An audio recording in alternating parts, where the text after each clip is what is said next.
ഞാനിങ്ങനെ ആലോചിക്കാറുണ്ട്, ഖദീജ ബീവിയോട് റസൂലിന് എന്താ ഇത്ര സ്നേഹമെന്ന്. കഴിഞ്ഞ തവണ മക്കയിൽ പോയ സമയത്താണ് എനിക്കതിന് കൃത്യമായ ഉത്തരം കിട്ടിയത്.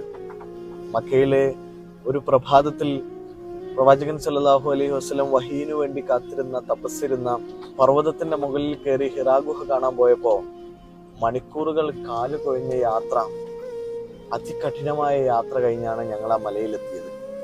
റസൂലിന്റെ ചരിത്രത്തിൽ കാണാം, പ്രവാചകൻ തപസ്സിരിക്കുന്ന സമയത്ത് കിലോമീറ്ററുകളപ്പുറത്ത് കല്ലും മുള്ളും മലകളും നിറഞ്ഞ മരുഭൂമി കടന്ന് ഖദീജ ബീവി ഭക്ഷണവുമായി ആ മലമുകളിലേക്ക് നടന്നെത്തുമായിരുന്നു എന്നാണ്.